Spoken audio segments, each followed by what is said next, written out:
चलो बेटा, कल हम लोगों ने है ना स्टार्टिंग में थोड़े मोटे पॉइंट्स जो है डिस्कस करे थे पीरियोडिक टेबल के बारे में। क्या पॉइंट डिस्कस करे थे कि कोई भी सबशेल जो होता है वो सबशेल कौन से शेल को बिलोंग करता है और कौन से पीरियड को बिलोंग करता है, कल ही आपको बताया गया था। जैसे अगर हम लोग बात कर रहे हैं 3D सबशेल की, उसका शेल नंबर तो 3 से समझ में आ जाएगा, लेकिन पीरियड नंबर कैसे स्टार्ट होगा, n-1 से पता चलेगा। n का वैल्यू हमेशा क्या बताता है, पीरियड नंबर बताता है, ठीक है।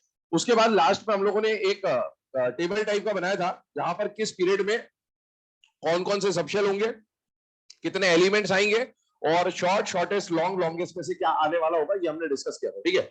लास्ट एक क्वेश्चन हमने कर लिया था नंबर ऑफ मैक्सिमम ग्रुप्स वाला, है ना, एक वो क्वेश्चन हो गया था। चलिए अब आगे बात करते हैं। इसके बाद कल हम लोगों ने जब पीरियोडिक टेबल बनाया था, ठीक है, तो पीरियोडिक टेबल में ऐसा एक आउटलाइन डायग्राम हम लोगों ने बनाया था। इस आउटलाइन डायग्राम पे हमने कुछ बातें करी हुई है, उस है ना, उसको अगर हम लोग डिस्कस करें तो यहाँ पर था बैंगन आलू गाजर इन थैला, है ना, नहीं वगैरह, ठीक है। काशी गए संत प्रभु। इसके बाद अगर हम लोग देखें यहाँ पर था नेपाल पाकिस्तान ऑस्ट्रेलिया सब बिके या भिखारी या नहीं पढ़ना ऐसा सब्जेक्ट बायो ओल्ड स्टाइल से टीओ। इसके अलावा आ जाता है फिर कल बाहर आई आंटी, ठीक है, और यहाँ पर आ जाएगा helium neon argon krypton xenon और रेडॉन, ठीक है, ये सब आ गया। इसके बाद अगर हम लोग बात करें यहाँ पर, तो आपसे पूछा जाता है कि कौन से एलिमेंट्स मेटल है, कौन से एलिमेंट मेटलॉइड है और कौन से एलिमेंट्स नॉन मेटल्स हैं।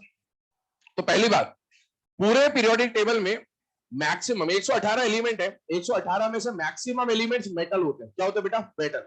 और मेटल कहां कहां बैठे, पूरा एस ब्लॉक, पूरा डी ब्लॉक और पूरा एफ ब्लॉक मेटल है, एक्सेप्ट हाइड्रोजन।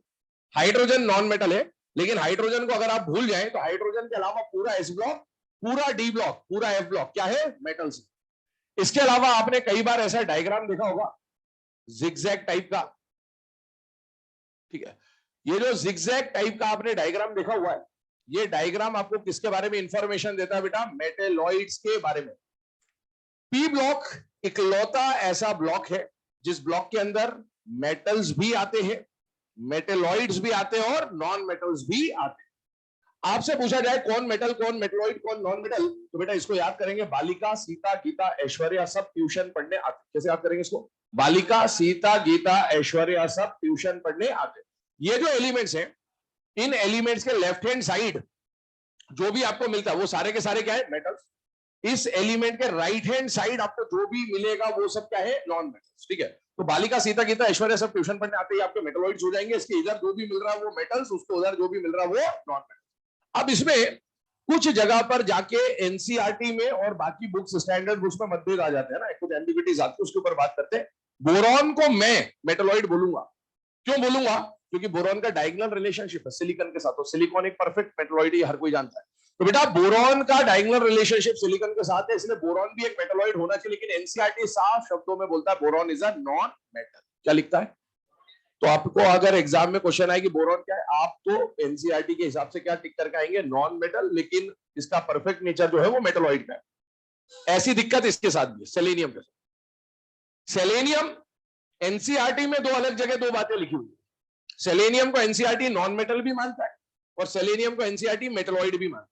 तो अब एग्जाम में नॉन मेटल और मेटलॉइड में से क्या माना जाएगा, ये ऑप्शन पे डिपेंड करेगा। किसके ऊपर डिपेंड करेगा, ऑप्शन पे। उसके ऊपर बात करते हैं, पहले आप इसको लिख ले, बालिका सीता गीता ऐश्वर्या सब ट्यूशन पढ़ने आते हैं, मेटलॉइड्स, इसके लेफ्ट हैंड साइड वाले सारे मेटल्स, राइट हैंड साइड वाले सारे नॉन मेटल्स आपको मिलेंगे।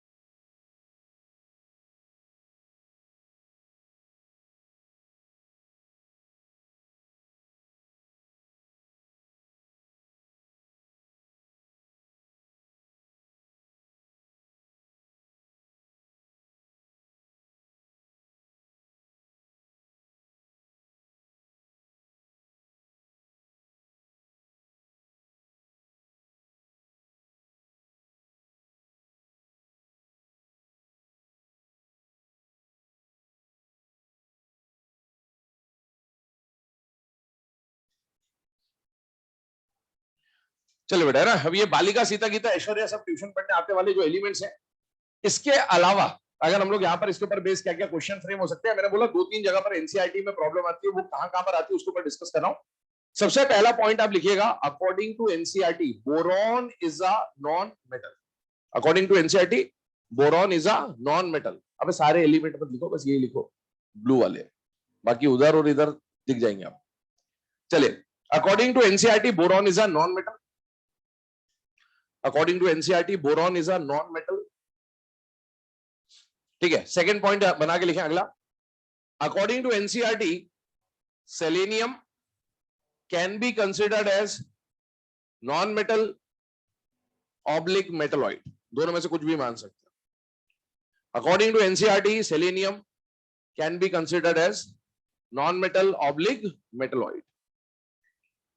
चले, अब एग्जाम में आ गया, जैसे है ना बोरॉन आया तो अपने को क्लियर है कि अपने को बोरॉन को क्या मान के चलना है, नॉन मेटल। लेकिन अगर सेलेनियम आ गया तो क्या मानना है, कैसे पता चलेगा, वो डिपेंड करेगा ऑप्शन पे। जैसे एक क्वेश्चन बोल रहा हूं, लिखिएगा, identify the metalloid amongst the following.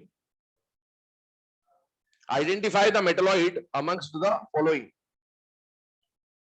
Identify the metalloid amongst the following. पहला ऑप्शन लिखे, पहला ऑप्शन लिखे सोडियम, दूसरा ऑप्शन लिखे एल्यूमिनियम, तीसरा ऑप्शन लिखे क्लोरीन Cl, और चौथा ऑप्शन लिखे सेलेनियम। तो अभी आपका आंसर कौन जाएगा, सेलेनियम। क्यों, क्योंकि सोडियम और एल्यूमिनियम तो पक्के मेटल है भाई, aluminium is a metal, sodium यहां पर आता है मेटल है, क्लोरीन आपके सामने क्लियरली मेंशन्ड है कौन है बेटा, नॉन मेटल। तो आपको सेलेनियम को क्या मानना पड़ेगा, मेटलॉइड मानना पड़ेगा फिलहाल की गिवन कंडीशन। एक और क्वेश्चन लिखे, which of the following can be considered as a non-metal? Which of the following can be considered as a non-metal? Option लिखेंगे, पहला सोडियम एल्यूमिनियम, पहला ऑप्शन सोडियम, दूसरा एल्यूमिनियम, तीसरा ऑप्शन लिखे यहां पर आर्सेनिक, आर्सेनिक AS है ना, और लास्ट ऑप्शन लिखेंगे सेलेनियम। तो अभी करेक्ट ऑप्शन नॉन मेटल में कौन आ जाएगा, सेलेनियम। फिर से सेलेनियम ही करेक्ट आंसर है। क्यों, क्योंकि सोडियम या एल्यूमिनियम तो मेटल है, आर्सेनिक जो है वो मेटलॉइड है, और सेलेनियम को मेटलॉइड और नॉन मेटल दोनों कंसीडर किया जाता है। तो फिलहाल में आर्सेनिक तो सिर्फ मेटलॉइड ही रहेगा, तो आप सेलेनियम को क्या टिक कर सकते हैं, नॉन मेटल भी टिक कर सकते हैं। मतलब सेलेनियम दोनों में काउंट हो सकता है, मेटलॉइड में भी काउंट हो सकता है, नॉन मेटल में भी काउंट हो सकता है। डिपेंड किसके ऊपर करेगा बेटा, ऑप्शन पे डिपेंड करेगा कि आपको वहां क्या ऑप्शंस दिए गए। चलिए आगे बढ़ते हैं। इसके बाद आगे इसमें नेक्स्ट पॉइंट क्या आता है, कल हम लोगों ने कुछ हाइपोथेटिकल क्वेश्चन देखे थे। वो क्या क्वेश्चन देखे थे कि अगर एक डब्बे में 3 इलेक्ट्रॉन भरते हैं, 4 इलेक्ट्रॉन भरते हैं, ये हो जाएगा, वो हो जाएगा। वैसा ही आपसे एक और टाइप का हाइपोथेटिकल क्वेश्चन पूछा जाता है, और वो क्वेश्चन क्या होता है कि कल हमने ये डिस्कस किया था बेटा कि जो पीरियड नंबर होता है उसको किससे शो करते हैं, एन से। एन हमेशा किसके बारे में जानकारी देता है, पीरियड नंबर। जो पीरियड नंबर है उसको एन से दिखा सकते हैं, और period number is nothing but outer most shell. अगर आपसे अभी हमारे फिलहाल में जो पीरियोडिक टेबल है उसमें कितने पीरियड्स है, 7 पीरियड्स। अब आपसे एक क्वेश्चन पूछता है कि मान लो 8th पीरियड आ जाए, मान लो 9th पीरियड आ जाए, मान लो 10th पीरियड आ जाए ना, फ्यूचर में ऐसे भी पीरियड्स आएंगे, तो उन पीरियड्स में कितने एलिमेंट्स प्रेजेंट होंगे, वो आपसे क्वेश्चन पूछा जा सकता है। तो उन क्वेश्चंस को लेकर क्या करना होता है उसको हम लोग डिस्कस कर रहे हैं। क्वेश्चन पूछेगा number of elements in a period, किसी किसी गिवन पीरियड में कितने एलिमेंट्स हैं, इसको हम लोग रिप्रेजेंट करेंगे किससे, एनई से। Number of elements in a period को हम लोग रिप्रेजेंट करेंगे एनई से। इसको सॉल्व करने के दो तरीके होंगे, पहला if period number is odd, और दूसरा if period number is even. मान लो जिस पीरियड के बारे में आपसे पूछा जा रहा है, जैसे बोला कि फ्यूचर में 8th पीरियड जो आएगा, या 10th पीरियड जो आएगा, या 12th पीरियड जो आएगा, उसमें कितने एलिमेंट होंगे, तो वो पीरियड नंबर कैसा है बेटा, इवन, 8, 10, 12। और आपसे बोला कि फ्यूचर में जो 9th पीरियड आएगा, 11th पीरियड आएगा, 13th पीरियड आएगा, उसमें कितने एलिमेंट्स होंगे, तो वो पीरियड नंबर कैसा होगा बेटा, ऑड। तो इसके लिए फॉर्मूला क्या होता है, नंबर ऑफ एलिमेंट्स को निकालने का जो फॉर्मूला रहेगा, नंबर ऑफ एलिमेंट्स को निकालने का जो फॉर्मूला रहेगा वो यहां पर रहेगा n+1 का होल स्क्वायर अपॉन 2, और यहां पर नंबर ऑफ एलिमेंट्स को निकालने का फॉर्मूला रहेगा n+2 का होल स्क्वायर अपॉन 2। ऑड वाले में ऑड नंबर ऐड किया है, इवन वाले में इवन नंबर ऐड किया। सुनिएगा, अब इसको अप्लाई करके देखते हैं कल जो हम पढ़ चुके हैं उस पर। कल हमने एक टेबल बनाया था नंबर ऑफ एलिमेंट्स को लेकर, उसमें आप देखें, मान लो मैं पीरियड नंबर क्या लेके चल रहा हूं, 5। तो अगर पीरियड नंबर 5 लिया तो 5 नंबर कैसा है, ऑड है या इवन है, ऑड है। तो n पीरियड नंबर लिया मैंने 5, मतलब n का वैल्यू क्या रखूंगा, 5। 5 + 1 हो गया 6, 6 का स्क्वायर किया 36 अपॉन 2 किया 18। क्या कल हमने जो 5th पीरियड लिखा था उसमें 18 एलिमेंट्स थे? यस, वो सेकंड लॉन्ग पीरियड था, 5th वाला पीरियड था, सेकंड लॉन्ग पीरियड, 18 एलिमेंट्स थे उसमें, 18 एलिमेंट्स थे उसमें। इसी तरीके से मान लो मैं सेकंड पीरियड लेता हूं, तो n का वैल्यू मैंने 2 लिया, 2 कैसा नंबर है, इवन। तो आप रखें 2 + 2 4, 4 का स्क्वायर 16, 16 अपॉन 2 क्या 8। क्या सेकंड पीरियड में 8 एलिमेंट्स आते हैं? यस आते हैं। तो ये आपसे पूछा जाए तो हमने जो कल पढ़ा उस पर भी अप्लाई होगा, फ्यूचर में आने वाले जो एलिमेंट्स है उस पर भी अप्लाई हो जाएगा, कोई दिक्कत नहीं। ये तो पहला क्वेश्चन हुआ। दूसरा क्वेश्चन क्या फ्रेम हो सकता है वो हम देखते हैं। पहले मैं फॉर्मूला लिखा दे रहा हूं, फिर क्वेश्चन देखेंगे। क्वेश्चन पूछेगा number of subshells in a period, किसी गिवन पीरियड में कितने सबशेल्स आएंगे, उसका फॉर्मूला है नंबर ऑफ एलिमेंट्स को 2 से डिवाइड करिए और स्क्वायर रूट निकालिए। मतलब क्या हुआ, ध्यान सुनिए। किसी भी कल जो हमने टेबल बनाया था उसी टेबल पे आप जाइए, उस टेबल में मान लो मैं 5th पीरियड लेके चल रहा हूं। कौन सा पीरियड लेके चल रहा हूं, 5th। अभी मैंने आपको बताया था 5th पीरियड में कितने एलिमेंट आ रहे थे, 18। तो 5th पीरियड में नंबर ऑफ एलिमेंट्स कितना है, 18।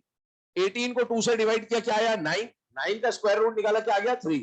इसका मतलब है 5th पीरियड में कितने सबशेल आएंगे, 3। आप देखो 5th पीरियड में वहां पर 3 ही सबशेल लिखे होंगे, एक एस होगा, एक पी होगा, एक डी होगा। और आप देखो अगर 3 सबशेल आ रहे हैं तो कौन कौन आएगा, एस आएगा, पी आएगा, डी आएगा। सीक्वेंस बाद में देखेंगे, एस पी डी आएगा। एस कौन सा आएगा, एन एस। पी कौन सा आएगा, एन पी। डी कौन सा आएगा, n-1 डी। ठीक है। और अभी हमने पीरियड नंबर क्या लिया है, 5। तो n का वैल्यू क्या है, 5। तो कौन कौन आएगा, 5s। कौन आएगा, 5p। कौन आएगा, 4d। ये आपको मिल रहे होंगे वहां पर। आगे बढ़ जाते हैं। तीसरा क्वेश्चन बनेगा कि वो जो सबशेल्स आए हैं उनका एनर्जी का ऑर्डर क्या होगा। तो एनर्जी का ऑर्डर भी कल हम लोग एक जनरल फॉर्मूला लिखा था कि कोई भी पीरियड स्टार्ट होगा ns से, खत्म होगा np पे, खत्म होगा np पे, रिवर्स में आएगा n-1d, n-2f, n-3g, इस तरह से आ जाएगा। और इसमें एनर्जी का ऑर्डर क्या रहेगा, सबसे पहले इलेक्ट्रॉन किसमें एंटर होगा, ns में, फिर किसमें एंटर होगा, n-3g, n-2f, n-1d, और खत्म किस पे होगा, np पे। तो ये एनर्जी का सीक्वेंस है। और कल जो हमने अभी जो मैंने अभी आपको 5th पीरियड का बताया उसमें यही कहा था, 5s, फिर 4d, फिर 5p। ये आ रहा था, नोट करें इसको। क्वेश्चन 1 देखते हैं इसके ऊपर।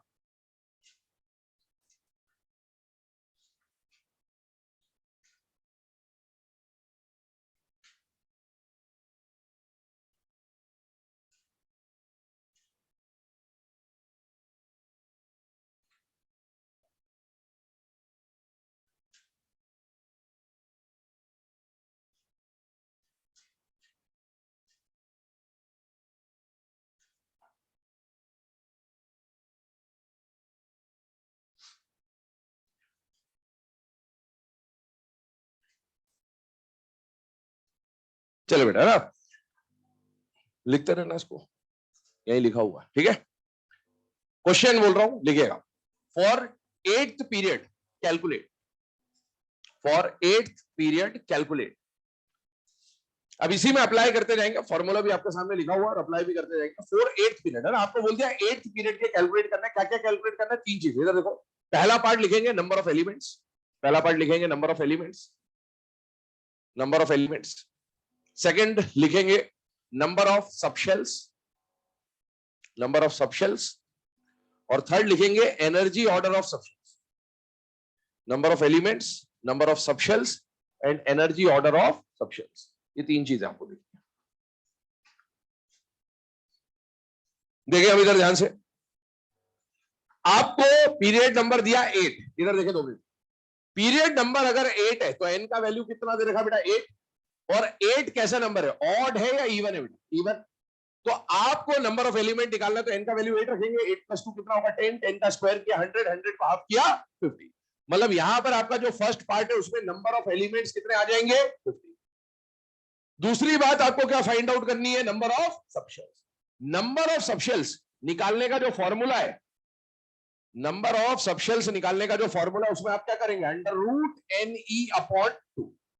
और 8th पीरियड में नंबर ऑफ एलिमेंट्स 50 है, 50 को अपॉन 2 करके उसका स्क्वायर रूट निकालोगे तो कितना आ जाएगा 5।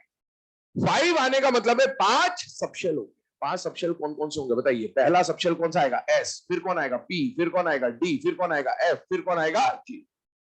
अब एक बात बताना, एस के साथ जो प्रिंसिपल क्वांटम नंबर चलेगा क्या वो एन चलेगा या n-1 चलेगा या n-2 चलेगा? एन चलेगा। तो इसके साथ ns आएगा, इसके साथ np आएगा, इसके साथ n-1d आएगा, n-2f आएगा और n-3g आएगा। अच्छा n का वैल्यू यहां पर क्या है 8। यही गलती होगी जल्दबाजी में, ये 5 यहां लगा देते हैं। n को 5 नहीं मानना, n का वैल्यू कितना है 8 है। हम 8th पीरियड की बात कर रहे हैं। तो बताइए जो s आया है ये कौन सा s आया है? 8s आया है। 5s मत लिख देना जल्दबाजी में। p जो आया है कौन सा p आया है? 8p आया है। एनर्जी ऑर्डर बना रहा हूं, s से शुरू होगा p पे खत्म होगा, रिवर्स में आएगा n-1d, n-2f, n-3g, और ये आपके एनर्जी ऑर्डर का सीक्वेंस है। जल्दबाजी में 5s, 5p, 4d, 3f, 2g मत लिख देना, क्योंकि अगर ये लिखा तो खुद समझ में आ जाना चाहिए कि 3f और 2g पॉसिबल नहीं होते हैं। लेकिन है ना, ये जल्दबाजी में गलतियां होती है, इसलिए ध्यान रखना ये 5 सबशेल का क्वांटिटी है, ये n का वैल्यू नहीं है। n का मतलब क्या होता है? पीरियड नंबर, और पीरियड नंबर तो क्वेश्चन में आपको दे रखा है 8th पीरियड, तो n का वैल्यू 8 है बेटे यहां पर।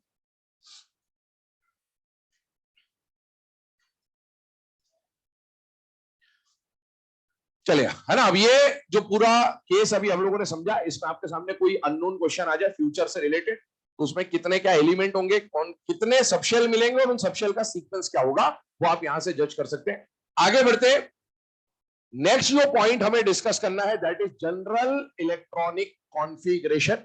और 4 ब्लॉक्स है हमारे पास, और उन चारों ब्लॉक का इंडिविजुअली जो जनरल इलेक्ट्रॉनिक कॉन्फ़िगरेशन होता है वो हमें डिस्कस करना है। सबसे पहले हम लोग बात कर रहे हैं एस ब्लॉक की, फिर बात करेंगे पी ब्लॉक की, फिर बात करेंगे बेटा डी ब्लॉक की, और लास्ट में कौन सा ब्लॉक आ जाएगा बेटा एफ ब्लॉक। अब सुने, इन चारों ब्लॉक्स की जनरल कॉन्फ़िगरेशन आपने कई बार पढ़ रखी है, आपको पता भी होना चाहिए कि क्या क्या कॉन्फ़िगरेशन होती है, लेकिन वो कॉन्फ़िगरेशन जो जनरल कॉन्फ़िगरेशन आपको लिखाई जाती है वो रटने की जरूरत नहीं है, वो समझने की बात होती है। अब कैसे समझते हो जनरल कॉन्फ़िगरेशन को, वो बता रहा हूं मैं आपको। कल मैंने आपको एक बात बताई थी कि किसी भी एलिमेंट का लास्ट इलेक्ट्रॉन अगर एस में एंटर होता है तो एस ब्लॉक का मेंबर कहलाएगा, पी में एंटर होता है तो पी ब्लॉक का मेंबर कहलाएगा, डी में एंटर होता है तो डी ब्लॉक का मेंबर कहलाएगा, एंड सो ऑन। ये बात कर चुके हैं कल। अब अगर आप इस पीरियोडिक टेबल के डिजाइन को देखिए, यहीं से सब कुछ चलेगा। क्या पीरियोडिक टेबल में किसी भी गिवन पीरियड की मैं बात कर रहा हूं, तो किसी भी गिवन पीरियड में क्या सबसे पहले आपका टकराना एस ब्लॉक से ही होगा बेटा? यस। आप किसी भी पीरियोडिक टेबल में जब मूव करोगे लेफ्ट टू राइट, सबसे पहले जो चीज आपके सामने आएगी वो कौन सा ब्लॉक होगा? S block. अच्छा, अगर एस ब्लॉक का मेंबर होना है तो क्या किसी एलिमेंट का लास्ट इलेक्ट्रॉन एस में जाना जरूरी है या नहीं है? और एस में अगर इलेक्ट्रॉन जाना है तो क्या एस में कम से कम एक इलेक्ट्रॉन, कम से कम एक तो होना चाहिए ना, तभी तो हम बोलेंगे कि एस में इलेक्ट्रॉन है। 0 हुआ तो एस में इलेक्ट्रॉन कहां है? नहीं।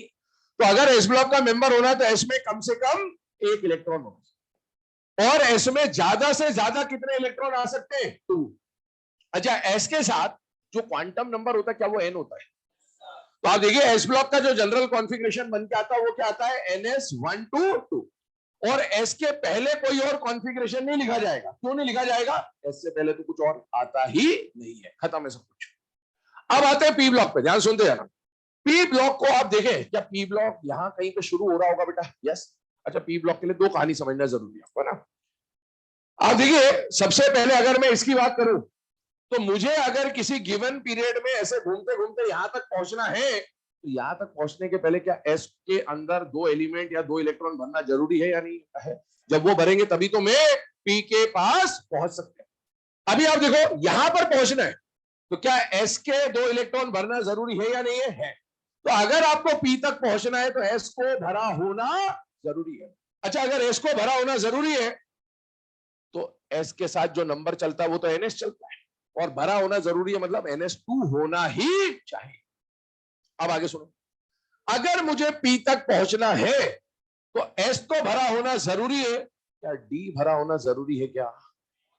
पर क्या D भरा हो भी सकता है क्या? मतलब D आ भी सकता है और नहीं भी आ सकता। ये बात समझिएगा। S हमेशा आएगा, इसलिए हम कॉन्फ़िगरेशन में S लिखते हैं। डी आ भी सकता है और डी नहीं भी आ सकता, इसलिए डी को हर बार नहीं लिखा जाता, इसलिए पी की जनरल कॉन्फ़िगरेशन में से डी को गायब कर देते हैं, डायरेक्ट एनएस के बाद क्या लिख देते हैं, एनपी।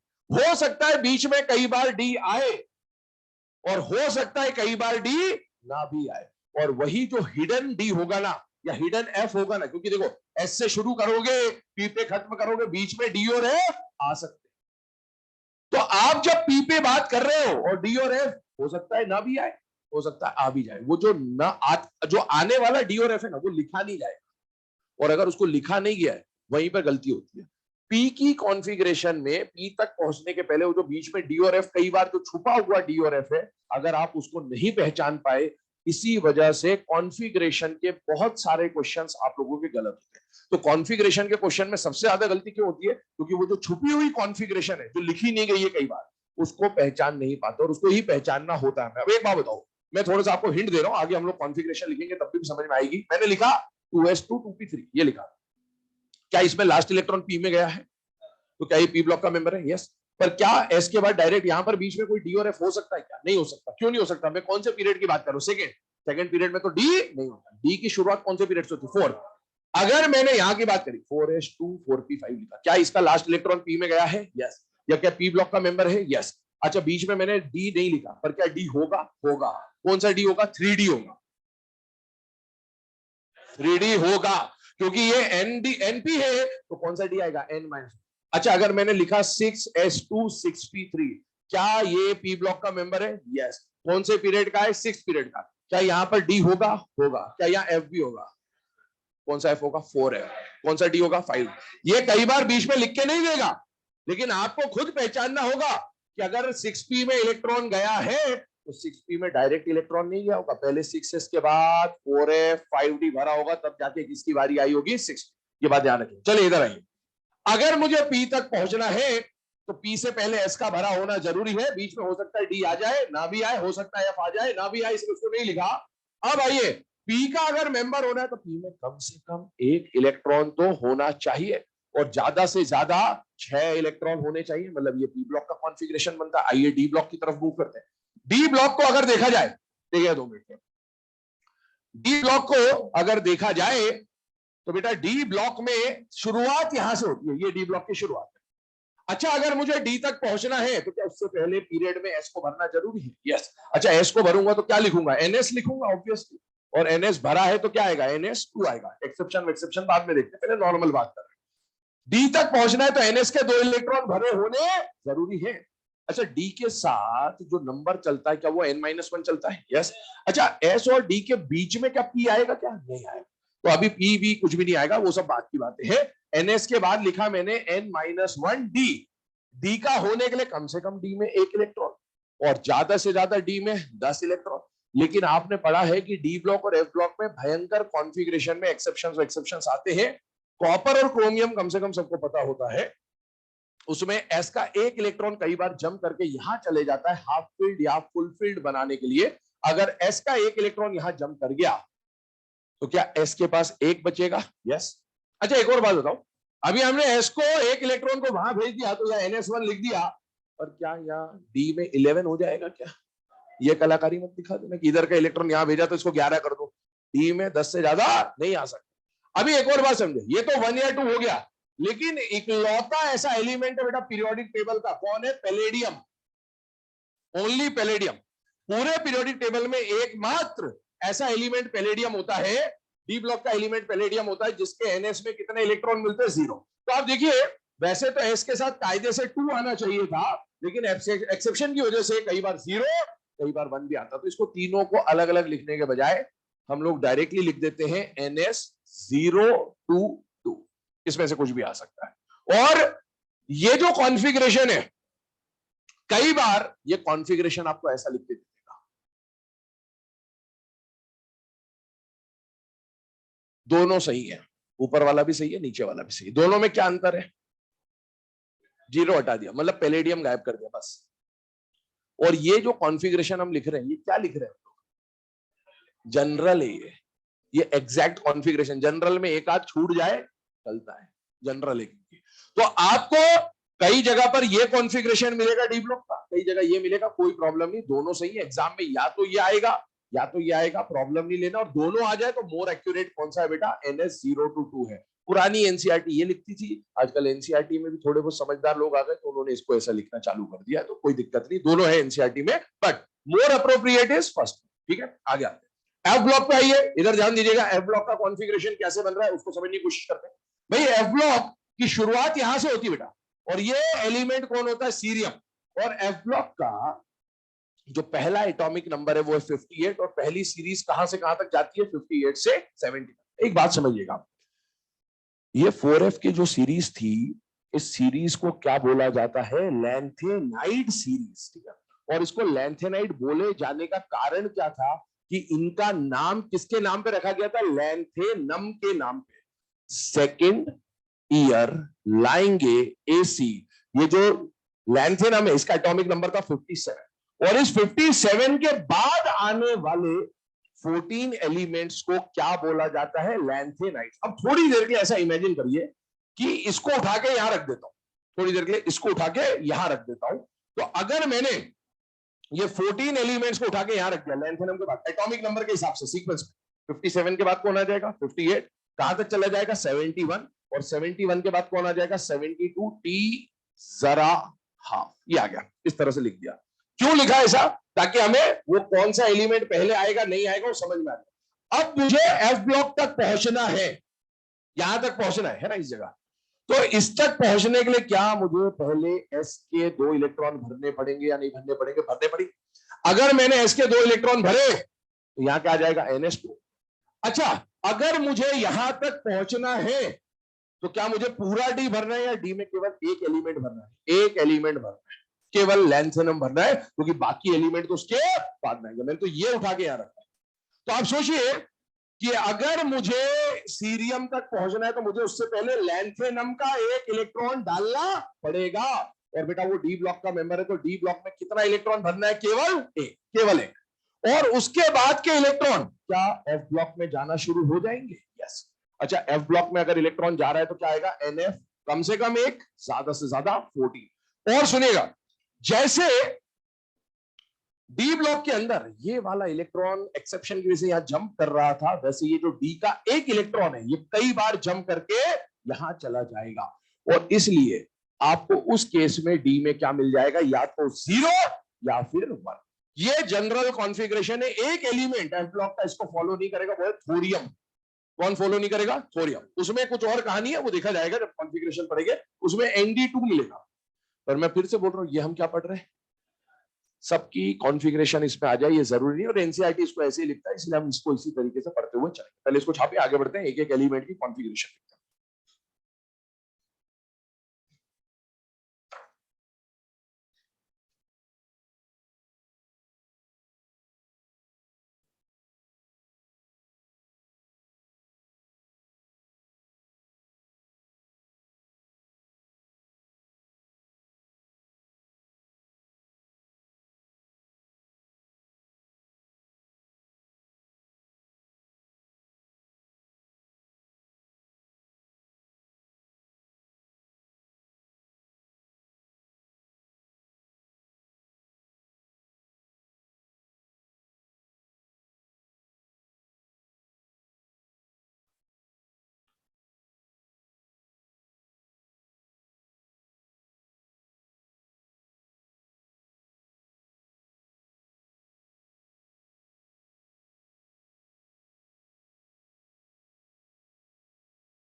चलो बेटा, है ना, अब यहां पर ध्यान देना।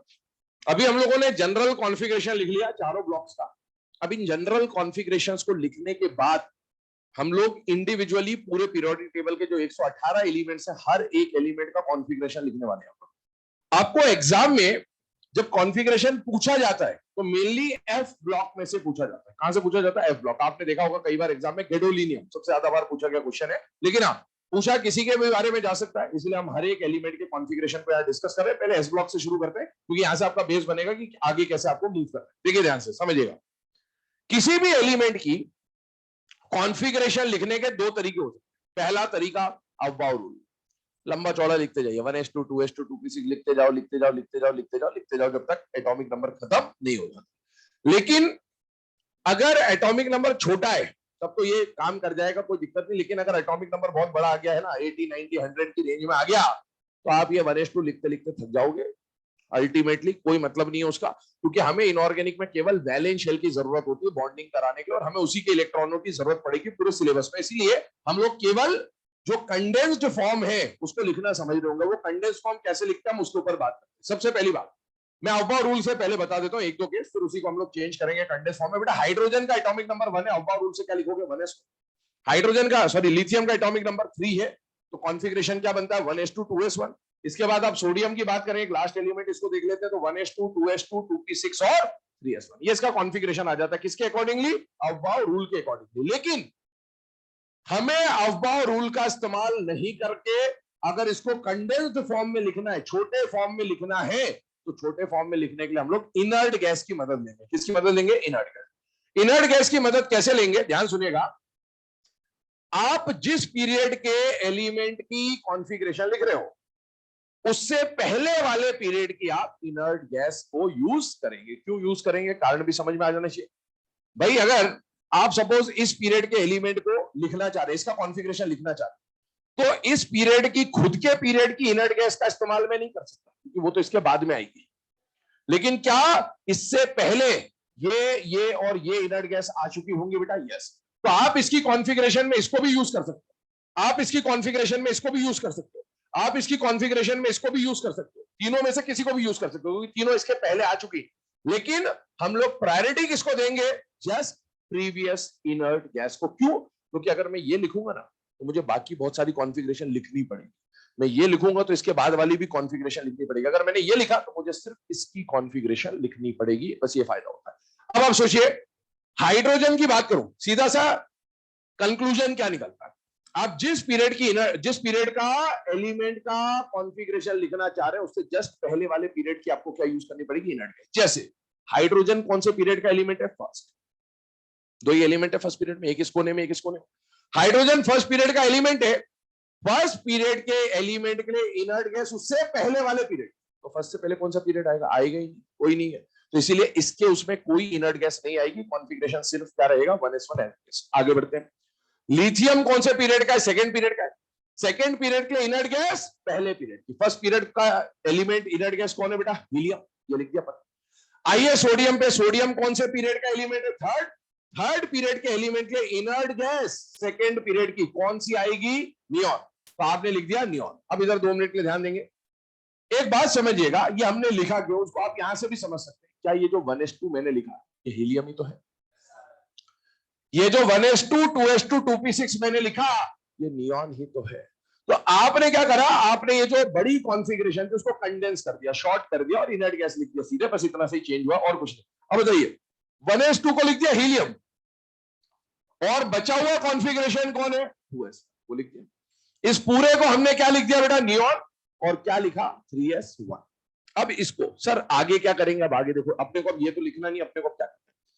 फर्स्ट पीरियड की थी तो इनर्ट गैस 0 पीरियड का, मतलब आया नहीं। सेकंड पीरियड के फर्स्ट पीरियड का, थर्ड पीरियड के सेकंड पीरियड का, ये कौन से पीरियड का? Fourth period. फोर्थ पीरियड के इनर्ट गैस थर्ड पीरियड की कौन सी आएगी? हीलियम। नियॉन के बाद आर्गन।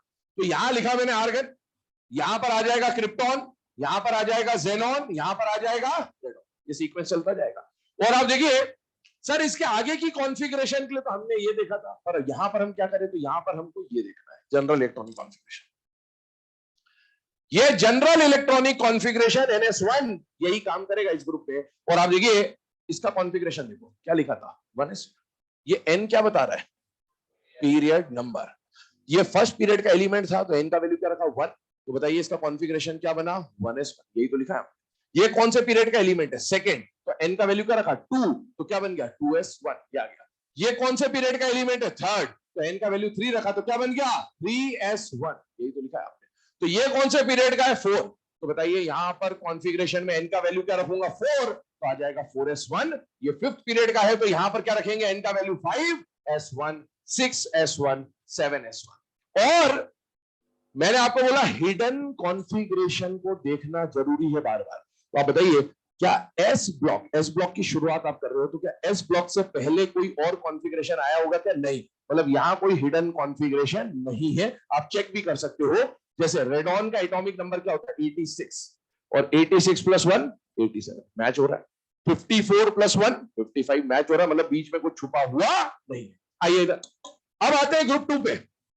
कॉन्फ़िगरेशन समझिएगा, पहला पीरियड तो इसमें खाली है। सेकंड पीरियड के लिए इनर्ट गैस कौन से पीरियड की आएगी फर्स्ट, बताइए फर्स्ट पीरियड की inert gas helium. Third period के एलिमेंट के लिए सेकंड पीरियड की इनर्ट गैस कौन आएगी नियॉन। अब मैं डायरेक्टली लिख देता हूं, हीलियम के बाद नियॉन आया, तब कौन आएगा आर्गन, फिर कौन आ जाएगा क्रिप्टॉन, फिर कौन आ जाएगा जेनॉन, फिर कौन आ जाएगा रेडॉन। चलिए इनर्ट गैस लिखना तो हमने सीख लिया, अब आगे की कॉन्फ़िगरेशन के लिए क्या करना है, तो आगे की कॉन्फ़िगरेशन के लिए आपको जरूरत पड़ेगी जनरल इलेक्ट्रॉनिक कॉन्फ़िगरेशन की, और ये एस ब्लॉक का दूसरा ग्रुप है, इसीलिए इसका जनरल कॉन्फ़िगरेशन क्या आता है NS2। यहां पर N क्या बताएगा पीरियड नंबर। अब बताइए ये बेरिलियम कौन से पीरियड का एलिमेंट है बेटा सेकंड, तो यहां N का वैल्यू 2 रख दो तो क्या आ जाएगा 2s2। S2 के साथ छेड़खानी मत कर, ये तो ऐसे ही रहेगा, बस N बदलते जाएगा। थर्ड पीरियड है 3s2, फोर्थ पीरियड है 4s2, फिफ्थ पीरियड है 5s2, सिक्स पीरियड है 6s2, और सेवेंथ पीरियड है तो 7s2। ये कॉन्फ़िगरेशन आएगा। अब इसमें एक और बात देखिए, इनके नाम देखिए। ग्रुप 1 को एक नाम दिया गया, वैसे तो ये सारे हाइड्रोजन से है ना, हेलिना की रब से फरियाद, ये सारे के सारे क्या कहलाते हैं ग्रुप 1 के मेंबर। लेकिन ग्रुप 1 को एक नाम और दिया गया है, क्या नाम दिया गया है अल्कली मेटल। जब हम ग्रुप 1 बोलते हैं तो हाइड्रोजन उसमें काउंटेड होगा, लेकिन जब मैं अल्कली मेटल बोलूंगा तो उसमें हम हाइड्रोजन को इंक्लूड नहीं करेंगे। क्यों नहीं करेंगे, क्यों नहीं करेंगे, क्योंकि हम बात कर रहे हैं मेटल्स की, and hydrogen is a non metal. तो अगर मैं बोलूं कि ग्रुप 1 में हाइड्रोजन आता है, हाँ आता है। अल्कली मेटल में हाइड्रोजन आता है क्या, नहीं आता है। अल्कली मेटल में सिर्फ मेटल्स आएंगे और हाइड्रोजन मेटल नहीं होता, इसीलिए हाइड्रोजन को छोड़कर ये जो ग्रुप 1 के मेंबर है, एक्सेप्ट हाइड्रोजन जो ग्रुप 1 के मेंबर है, उनको क्या बोला जाएगा अल्कली मेटल। दूसरी बात, अल्कली बोलने का कारण क्या है, आप इतना जानते हैं कि मेटल, ये इसको भूल जाइए, बाकी सबको देखिए मेटल है, मेटल के ऑक्साइड या मेटल के हाइड्रोक्साइड क्या बेसिक नेचर के होते हैं, यस। और बेस को ही क्या बोलते हैं अल्कली। तो ये जो मेटल्स हैं इनके ऑक्साइड हाइड्रोक्साइड बेसिक या अल्कलाइन नेचर के होते हैं, स्ट्रॉन्ग बेस भी होते हैं तो काफी, तो आप जानते हैं इनको क्या बोला जाएगा अल्कली मेटल्स। यहां पर आइए, ग्रुप 2 के जो मेंबर्स हैं उनका नाम है अल्कलाइन अर्थ मेटल्स। अब इसमें जो अल्कली मेटल बोलूं या अल्कलाइन मेटल बोलूं बात एक ही है, बस इसमें एक नई चीज इंट्रोड्यूस हो गई यार, इनके भी ऑक्साइड हाइड्रोक्साइड बेसिक नेचर के होते हैं, ये भी मेटल होते हैं, लेकिन ये मेटल अर्थ क्रस्ट में से मिलते हैं, इसलिए इनको क्या बोलते हैं बेटा alkaline earth metal, except beryllium. NCERT बिल्कुल साफ साफ लिखता है इस ब्लॉक के अंदर, ये जो बेरिलियम को हमने अल्कलाइन अर्थ मेटल क्यों नहीं माना, क्योंकि बेरिलियम का जो ऑक्साइड और हाइड्रोक्साइड है, बेरिलियम के बारे में लिख रहा हूं, इट्स ऑक्साइड एंड हाइड्रोक्साइड, हाँ, are amphoteric in nature, amphoteric in nature. इस बार एक क्वेश्चन आया था इससे रिलेटेड नीट में, और उसमें बेरिलियम को उसने काउंट कर लिया था, वो क्या है उसके ऊपर भी बात करेंगे, एस ब्लॉक के अंदर चर्चा की जाएगी उसकी ना, एनसीईआरटी की लाइन है बेसिकली, वो एक वहां पर डिस्कस करेंगे। अभी तो जो बताया जा रहा है उतना मान के चले आप, चले इसको फटाफट नोट करें। ये अभी हम लोगों ने बात करी बेटा एस ब्लॉक के कॉन्फ़िगरेशन की, इसी तरीके से पी ब्लॉक के हर एक इंडिविजुअल एलिमेंट की क्या क्या कॉन्फ़िगरेशन हो सकती है उसको हम लोग देखते हैं, पहले इसको नोट कर लीजिए आप।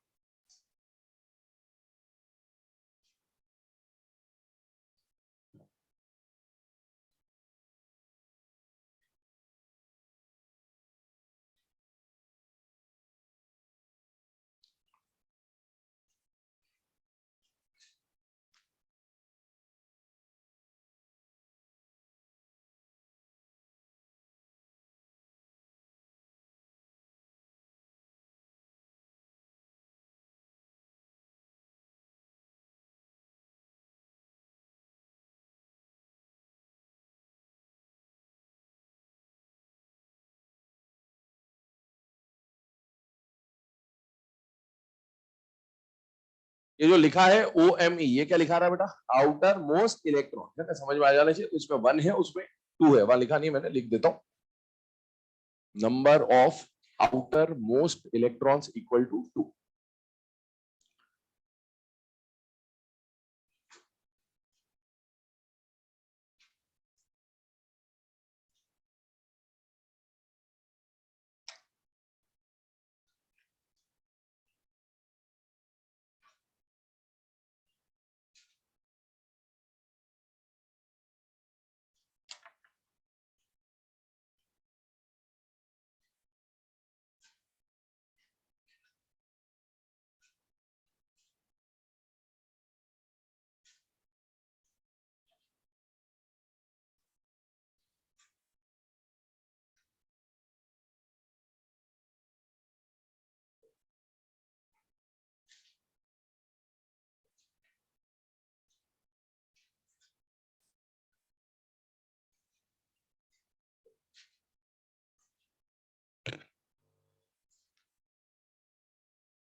चलो बेटा ना, अब यहां पर ध्यान देंगे।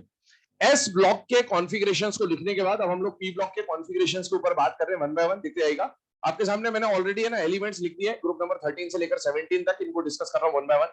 पी ब्लॉक का जनरल कॉन्फ़िगरेशन अभी हमने डिस्कस किया था, general configuration was NS2 NP126। लेकिन एक बात ध्यान रखिएगा, क्या एस और पी के बीच में डी और एफ आ सकता है या नहीं आ सकता है? आ सकता है। डी कहां से आएगा? फोर्थ पीरियड से।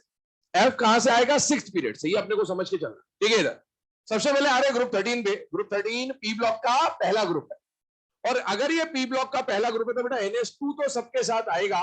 ये पी ब्लॉक का पहला ग्रुप है तो क्या आएगा? P1। जैसे ग्रुप 1 एस ब्लॉक का ग्रुप 1 था, पहला ग्रुप था तो S1। ग्रुप 2 एस ब्लॉक का दूसरा ग्रुप था तो S2। वैसे पी का पहला ग्रुप है P1, पी का दूसरा ग्रुप है P2, पी का तीसरा ग्रुप है P3, चौथा ग्रुप है P4, पांचवा ग्रुप है P5 और अगला जो आएगा वो आएगा P6। उसके अलावा number of outer most electron, बेटा आउटर मोस्ट शेल किसको बोला जाता है? NH शेल को। आप देखिए क्या ये NH शेल है या नहीं है? क्या ये भी NH शेल है या नहीं है? बेटा है। टोटल NH शेल में कितने इलेक्ट्रॉन दिख रहे हैं? 3। तो number of outer most electron 3, number of NH shell के electron 4, number of NH shell के इलेक्ट्रॉन 5, 6, 7 एंड 8, इस तरह से बढ़ता जाएगा। आगे आते हैं एलिमेंट्स। ग्रुप 13 से लेकर 17 तक फर्स्ट पीरियड खाली होता है। ग्रुप 18 में जाके फर्स्ट पीरियड में हीलियम आ जाएगा, लेकिन यहां पर पहला पीरियड खाली होता है। बाकी मेंबर्स कल हम बात कर चुके हैं, बैंगन आलू गाजर इन थैला नहीं। याद करिए मैजिक नंबर्स कल आपको बताए थे। मैजिक नंबर्स की बात करें तो बोरॉन का एटॉमिक नंबर आपको पता होना चाहिए 5 है, और ग्रुप 13 से लेकर 17 का मैजिक नंबर का सीक्वेंस एक जैसा था। वो सीक्वेंस था 8, 18, 18, 32, 32। तो आपको अगर ये पता है तो इसमें वो सीक्वेंस ऐड करते जाइए, 8, 18, 18, 32, 32, ये सब में चलेगा 17 तक एज इट इज। आगे बढ़ते हैं, कॉन्फ़िगरेशन पे आते हैं। बोरॉन कौन से पीरियड का एलिमेंट है? सेकेंड। सेकेंड पीरियड के लिए इनर्ट गैस, फर्स्ट पीरियड की इनर्ट गैस कौन आ जाएगी? हीलियम। थर्ड पीरियड के लिए इनर्ट गैस, सेकेंड पीरियड की, फोर्थ पीरियड के लिए इनर्ट गैस, थर्ड पीरियड की, so on. Helium, neon, argon, krypton, xenon, radon. यहां पर भी पहला पीरियड खाली, बाकी इनर्ट गैस यहां कौन आएगी? हीलियम। यहां कौन आएगा? नियॉन। यहां कौन आएगा? आर्गन। यहां कौन आएगा? क्रिप्टॉन। यहां कौन आएगा? जेनॉन। यहां कौन आएगा? रेडॉन। यहां पर भी फर्स्ट पीरियड खाली, तो सेकंड पीरियड में फर्स्ट पीरियड की inert gas helium, neon, argon, krypton, xenon और रेडॉन। पहले इनकी बात कर लेते हैं, अब आगे बढ़ते हैं। देखिए ये तो हमने इनर्ट गैस लिख दी। अब इनर्ट गैस के बाद बाकी कॉन्फ़िगरेशन कैसे लिखना है? तो देखो बाकी कॉन्फ़िगरेशन के लिए हमें किसकी मदद लेनी पड़ेगी? General electronic configuration of the group. इस जनरल कॉन्फ़िगरेशन में S2 और P1 के साथ कोई छेड़खानी नहीं करनी, ये एज इट इज रहेगा। चेंज केवल कौन होगा? N। क्या N आपको पीरियड नंबर बताता है? यस। बोरॉन कौन से पीरियड का एलिमेंट है? सेकेंड। तो इसमें और इसमें क्या रख देंगे? 2। क्या बन जाएगा? 2s2 और 2p1। अब आप चेक करो हीलियम का एटॉमिक नंबर क्या है? 5 प्लस, सॉरी हीलियम का एटॉमिक नंबर क्या है? 2। 2 + 2 4 + 1 5। सब कुछ सही है, कुछ भी हिडन नहीं, क्योंकि सेकेंड पीरियड में डी और एफ नहीं आता है। आइए नियॉन के बाद यहां पर ये एल्यूमिनियम जो है ये थर्ड पीरियड का मेंबर है बेटे, तो एन का वैल्यू 3 रख दीजिए फॉर्मूले में, तो 3s2 3p1। क्या थर्ड पीरियड में डी या एफ आता है? नहीं आता, फोर्थ से आएगा। अब देखिए यहां पर आएगा 4s2 और यहां पर आया 4p1। अब ध्यान से देखिए बेटा नियॉन का एटॉमिक नंबर क्या था? 10 + 2 12 + 1 13। मैच हो रहा है, कोई दिक्कत नहीं। इसका एटॉमिक नंबर है 18 + 2 20 + 1 और यहां क्या है? 31। क्या 10 का गैप दिख रहा है? यस। वो 10 का गैप क्यों आ रहा है? क्योंकि कुछ छुपा हुआ है। क्या छुपा हुआ? 10 किस में होता है? डी में। आपको समझ में आना चाहिए कि बेटा फोर्थ पीरियड ऑनवर्ड्स डी आ जाता है, और डी कहां आता है? एस से शुरू होगा, पी पे खत्म होगा, रिवर्स में कौन आएगा? डी। कौन सा डी आएगा? 4d या 3d? 3d। n-1d आएगा, और कितने इलेक्ट्रॉन आएंगे? 10। तो ये आपको समझ में आना चाहिए कि डी इसमें छुपा हुआ है। हो सकता है एग्जाम में 3d लिख के ना दे, लेकिन आपको मान के चलना पड़ेगा कि 3D वहां पर है। ये आपको समझ में आना चाहिए कि 3D वहां पर छुपा हुआ है, क्योंकि अगर इसको आप नहीं पहचान पाओगे इसकी वजह से आपके बहुत क्वेश्चंस गलत होंगे। तो पी ब्लॉक जब भी आ जाए सतर्क रहिएगा, क्योंकि पी से पहले एस तो भरा होना कंफर्म है, लेकिन हो सकता है डी और एफ आ भी जाए और ना भी आए। आगे बढ़ते, फिफ्थ पीरियड का मेंबर है 5s2 5p1। क्या इसके बीच में कोई डी होगा? यस होगा। कौन सा डी होगा? 4d10। अभी तक एफ शुरू नहीं हुआ है, क्योंकि एफ की शुरुआत कौन से पीरियड से होती है? 6 पीरियड से। यहां पर आएगा 6s2 6p1। अब इलेक्ट्रॉन काउंटिंग करो, समझ आ जाएगा। ये है 54, ये है 56, ये है 57, और यहां है 57 और 81 में 24 का डिफरेंस है। 24 का डिफरेंस क्यों है? 10d और 14f, तो टोटल 24 का डिफरेंस। आप बताइए अगर पीरियड नंबर 6 चल रहा है तो डी कौन सा आएगा? 5d। और एफ कौन सा आएगा, 4 है। और सीक्वेंस यही होता है कि एस पी डी एफ, इस तरह से फिल कर रहे हैं। यहां पर आ जाएगा 7s2, यहां पर आ जाएगा 7p1, और यहां पर भी कौन छुपा हुआ है बेटा, 5f14 और 6d10। ये मैंने लिख दिया एक बार। अब आगे क्या होने वाला है वो समझिए। यहां पर जो भी कॉन्फ़िगरेशन आपके सामने लिखी है, पूरी configuration as it is copy होगी। बस P1 के बदले यहां क्या आएगा, P2, वहां क्या आएगा P3, वहां क्या आएगा P4, वहां क्या आएगा P5। तो ये मैं लिखते जा रहा हूं, बाकी पूरा कॉन्फ़िगरेशन सेम रहने वाला है। तो आपको तरीका बता दिया किस तरह से लिखना है।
चलो बेटा, है ना, 2 मिनट के अभी यहां पर ध्यान देंगे। ग्रुप नंबर 15 तक की कॉन्फ़िगरेशंस, ठीक है, हम लोगों ने यहां पर डिस्कस करी थी अभी। अब यहां पर क्या हो रहा है, ग्रुप नंबर 16, 17 में और 18 में क्या डिफरेंस आ रहा है, कुछ भी नहीं है। बस यहाँ NS2 NP3 के बदले कौन आ जाएगा बेटा, NP4। तो आप देखिए हर जगह जहां P3 था वैसे के वैसे क्या आता जाएगा, P4, P5, P6, है ना। यहाँ पर थोड़ा सा चेंज आएगा, उसको हम डिस्कस करेंगे। उसके अलावा कुछ छोटी मोटी बातें वापस से कर दे रहा हूँ। आपको ये समझ में आना चाहिए कि ये एलिमेंट कौन से पीरियड के बेटा, फोर्थ पीरियड। तो फोर्थ पीरियड में क्या 3D की एंट्री हो चुकी होगी, यस। फिफ्थ पीरियड है, फोर्थ और फिफ्थ में डी की एंट्री होगी, सिक्स्थ और सेवेंथ में डी के साथ एफ की एंट्री। यहां पर भी फोर्थ पीरियड है, फिफ्थ पीरियड है, डी की एंट्री होगी, सिक्स्थ और सेवेंथ पीरियड है, एफ की एंट्री होगी। समझ में आना चाहिए। दूसरी बात, नाम देखें आप, ग्रुप 13 में, सॉरी ग्रुप 15 का नाम जो लिखा गया, क्या लिखा गया, निकोजेंस। क्या बोलते हैं इसको, निकोजेंस। पी साइलेंट है, निकोजेंस बोला जाता है। निकोजेंस, हेलोजन आपको पता होता है कम से कम, हेलोजन को बोलते हैं सॉल्ट प्रोड्यूसर। जेन का मतलब होता है प्रोड्यूसर, हेलो का मतलब होता है सॉल्ट। वैसे निकोजन, निको का मतलब होता है पॉइजनस नेचर। क्या मतलब होता है बेटा, पॉइजनस नेचर। और दूसरी बात, निकोजेंस का एक्चुअल मीनिंग होता है फर्टिलाइजर प्रोड्यूसर। क्या मतलब होता है बेटा, फर्टिलाइजर प्रोड्यूसर। फर्टिलाइजर प्रोड्यूसर मतलब क्या, आप लोगों ने जूनियर क्लासेस में, सोशल में, ईवीएस में मैन्योर्स एंड फर्टिलाइजर्स पढ़े होते हैं। तो यहाँ फर्टिलाइजर्स की बात कर रहा है। और फर्टिलाइजर्स का सबसे इंपॉर्टेंट एग्जांपल आई होप सबको पता होता है, एनपीके। ये तो सुना होता सबने। अच्छा, एनपीके में क्या नाइट्रोजन और फास्फोरस आ रहा है या नहीं आ रहा बेटा, आ रहा है। पोटेशियम भी आ रहा है, ठीक है, लेकिन एनपी भी आ रहा है। और इसीलिए ये जो एलिमेंट्स हैं, इनका यूज फर्टिलाइजर के प्रोडक्शन में होता है। और इसीलिए इनको क्या बोला जाता है बेटा, निकोजेंस कहा जाता है। इवन जो फास्फोरस है, ये सिर्फ फास्फोरस है नहीं, इसके phosphate, super phosphate, triple phosphate, double phosphate, ऐसे बहुत सारे फॉस्फेट मिलते हैं, वो भी डायरेक्टली कहां यूज होते हैं बेटा, फर्टिलाइजर्स में। तो कभी पूछा जाए कि निकोजेंस का मतलब क्या है, तो इसका मतलब होता है फर्टिलाइजर प्रोड्यूसर, या इसका दूसरा मीनिंग होता है पॉइजनस इन नेचर। दोनों बातें हैं, लिख लीजिएगा। निकोजेंस का क्या मीनिंग है, फर्टिलाइजर प्रोड्यूसर, या फिर आप लिख सकते हैं पॉइजनस इन नेचर। ठीक है, आगे बढ़ते हैं। अगला जो ग्रुप आ रहा है आपके सामने, ग्रुप 16। ग्रुप 16 का नाम क्या दिया गया बेटा, कैल्कोजन, है ना। एच साइलेंट है क्या, चैल्कोजन नहीं बोलते हैं इसको, कैल्कोजन बोलते हैं। Chemistry, chemistry, chalcogen, chalcogen, chelate, chelate. Chelate ring जो पढ़ते हो, चिलेट नहीं होता, किलेट होता। मैं किलेट बोलूंगा, आप जो बोलते हो बोलते रहो, कोई दिक्कत नहीं मेरे को, ठीक है। तो इसका नाम होता है कैल्कोजन, ठीक है। कैल्कोजन जो है, आप हिंदी में इसका कहीं पर अगर नाम मिले तो हिंदी में पढ़ेंगे तो क्लियरली कैल्कोजन लिखा होता है, तो आपको वहां से समझ में आ जाएगा कि ये च नहीं होता, ये क होता है, ठीक है ना। तो कैल्कोजन है ये। अब आप देखिए, कैल्कोजन की अगर मैं बात करूं तो कैल्को का मतलब होता है ओर। क्या मतलब होता है, ओर। हम लोग मेटलर्जी चैप्टर में मिनरल्स एंड ओर्स पढ़ते हैं, आप ये जानते हैं ओर्स जो नेचर में मिलती है। आपको मेटलर्जी में 2 टर्म याद रहती है, कैल्सिनेशन और रोस्टिंग, ये तो सब में सुनी होती है। कैल्सिनेशन और रोस्टिंग में हम लोग क्या करते हैं, हम हर ओर को, कार्बोनेट ओर हो, हाइड्रोक्साइड ओर हो, हाइड्रेटेड ओर हो, सल्फाइड ओर हो, सारी ओर्स को किस में बदलते हैं, ऑक्साइड। अब देखो, ज्यादातर और वैसे तो बहुत सारी होती है, पर ज्यादातर और या तो ऑक्साइड, या कार्बोनेट, या सल्फेट, या हाइड्रोक्साइड, मतलब सब में ऑक्सीजन है, ऑक्सीजनेटेड और या फिर सल्फाइड और के फॉर्म में मिलते हैं। तो ये जो एलिमेंट्स हैं, ये किसी एलिमेंट के और के फॉर्म में प्रेजेंट हो सकते हैं, उसके साथ as a impurity, as a side item. तो इसीलिए हम लोग इसको क्या बोलते हैं बेटा, ओर प्रोड्यूसर, या फिर इसको क्या बोला जाता है, कैल्कोजन कहा जाता है। अगला आता है हेलोजन। इसमें कुछ बताने की जरूरत नहीं है, आप समझते हैं। हेलोजन का मतलब होता है सॉल्ट प्रोड्यूसर। सॉल्ट का मतलब क्या होता है, आप जानते हैं, कोई भी एक आयनिक कंपाउंड लिखा जाए कैटायन और एनायन से मिलकर, तो उसको क्या बोलते हैं, सॉल्ट बोला जाता है। ये सारे इधर देखो, ये नॉन मेटल से बेटा। आज हमने पढ़ा था बालिका, सीता, है ना, बालिका, सीता, गीता, ऐश्वर्या, सब ट्यूशन पढ़ने आते, ये आते मेटलॉइड। पर इन मेटलॉइड्स के इधर वाले जो भी थे, वो कहते हैं नॉन मेटल। ये नॉन मेटल्स है।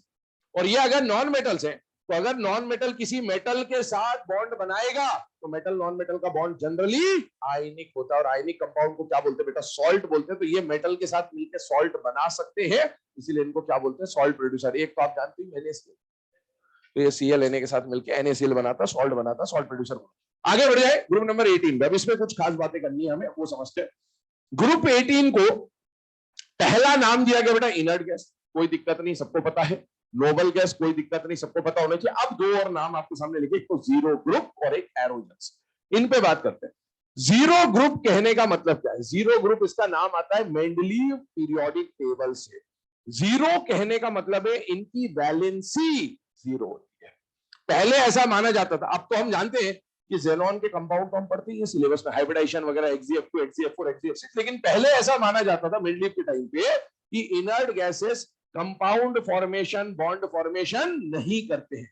उसका रीजन ये माना जाता था कि ये स्टेबल है, ये सेटिस्फाइड है, इनका ऑक्टेट पूरा है, और उस वजह से ये माना जाता था कि ये बॉन्ड नहीं बनाएंगे, और बॉन्ड नहीं बनाएंगे मतलब इनकी वैलेंसी कोवैलेंसी क्या मानी जाती थी, जीरो, और इस वजह से इस ग्रुप के एलिमेंट्स को क्या नाम दिया गया था, जीरो ग्रुप। अगला नाम आ रहा है एरोजेंस। एक बात बताइए, इस पूरे ग्रुप को क्या बोला जाता है, इनर्ट गैस, क्योंकि इस ग्रुप का हर एक एलिमेंट गैस है। गैस कहां मिलती है, एयर में, और एयर में मिलने की वजह से इनको नाम दिया गया है एरोजेंस, ये नाम आता है इसका, ठीक है। अब इसमें कॉन्फ़िगरेशन देखें, यहां भी दिक्कत है। ग्रुप 18 के एलिमेंट्स को जनरल इलेक्ट्रॉनिक कॉन्फ़िगरेशन अगर देखें तो NH2 NP6 आना चाहिए कायदे से, लेकिन इस कॉन्फ़िगरेशन को, जनरल कॉन्फ़िगरेशन को एक एलिमेंट फॉलो नहीं करेगा। वो एलिमेंट कौन है, हीलियम।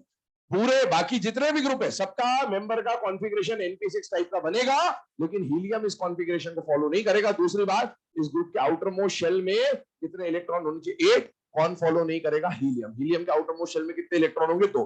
अब एक बात समझिए, मैंने कल आपको बोला था किसी भी एलिमेंट का लास्ट इलेक्ट्रॉन अगर एस में जाए तो वो एस ब्लॉक का, पी में जाए तो पी ब्लॉक का, डी में जाए तो डी ब्लॉक का, और एफ में जाए तो एफ ब्लॉक का। अब बताइए हीलियम का लास्ट इलेक्ट्रॉन कहां एंटर हो रहा है, एस में, और हीलियम को रखा कौन से ब्लॉक पे, पी ब्लॉक। तो हीलियम के लिए दो क्वेश्चन बन सकते हैं। आपसे पूछा जाए कि अगर कॉन्फ़िगरेशन के बेस पे डिसाइड करना हो, सबशेल के बेस पे डिसाइड करना हो, तो हीलियम कौन से ब्लॉक का मेंबर माना जाएगा, एस ब्लॉक का, बिकॉज कॉन्फ़िगरेशन यही बोल रहा है कि एस ब्लॉक का मेंबर होना चाहिए। लेकिन आपसे बोला जाए कि प्रॉपर्टी के बेस पे हीलियम को किसका मेंबर माना जाना चाहिए, तो प्रॉपर्टी के बेस पे हीलियम किसका मेंबर माना जाएगा, पी ब्लॉक का, क्योंकि प्रॉपर्टी क्या कह रही है, कंप्लीट शेल, वो इनर्ट गैसेस का। सर कुछ भी ना आए तो, कुछ भी ना आए तो जो पेपर बना है उसी से पूछ लेता, फिर मैं भी नहीं बता सकता, है ना। फिर जिसने जो सोच के दिया वो वही आंसर है, क्योंकि ऐसे बहुत सारे क्वेश्चन बना देते हैं उठपटांग, कोई मतलब नहीं होगा, चलता है, बिल्कुल चलता है ना। तो ऐसे क्वेश्चनों का कोई आंसर नहीं होता, ठीक है। आने के बाद पता चले, फिर बता देंगे कि ये पढ़ना है, ठीक है। तो जब तक नहीं आता तब तक कुछ भी नहीं है, आपको क्लियरली मेंशन करके देगा according to configuration, according to subshell या अकॉर्डिंग टू ऑर्बिटल। तो कॉन्फ़िगरेशन के हिसाब से हीलियम किसका मेंबर माना जाएगा, एस ब्लॉक का, और अगर प्रॉपर्टी के बेस पे पूछा जाए तो उसको किसका मेंबर मानना है, पी ब्लॉक का। चलिए आगे बढ़ जाते हैं इसमें। यहां तक अभी हमने एस और पी ब्लॉक के जो भी कॉन्फ़िगरेशन थे उसको देखा। पी ब्लॉक से रिलेटेड है ना, ग्रुप 18 से रिलेटेड एनसीईआरटी में कुछ फैक्ट्स दिए हुए हैं, कुछ पॉइंट्स दिए हुए हैं, उसको हम यहीं पर कवर करेंगे।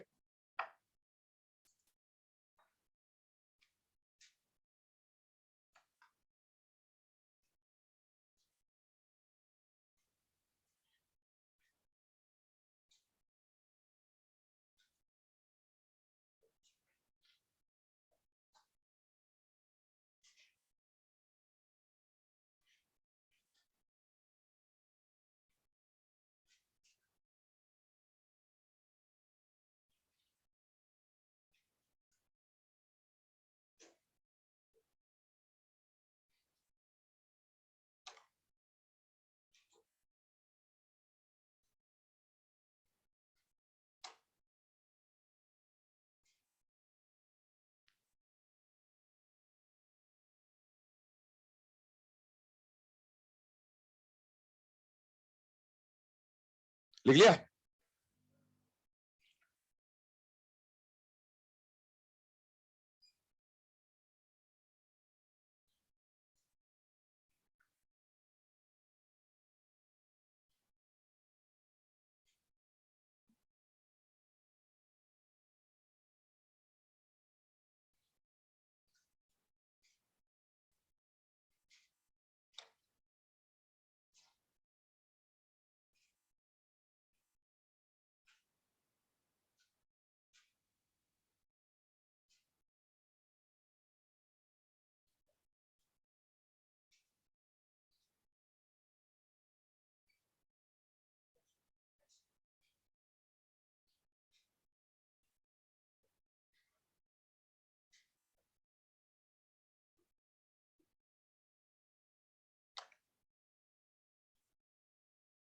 जब लिख लो बता देना,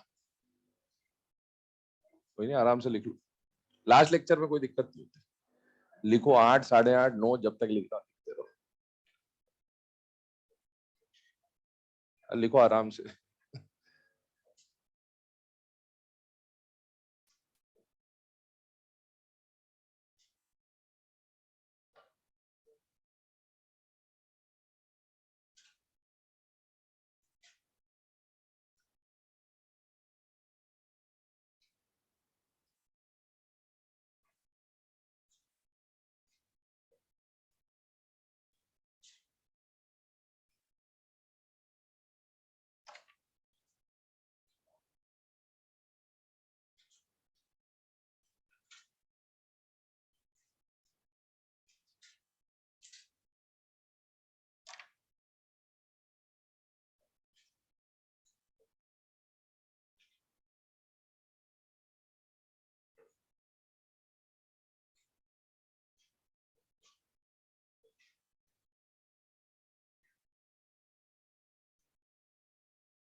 चले, है ना, यहां पर ध्यान देंगे।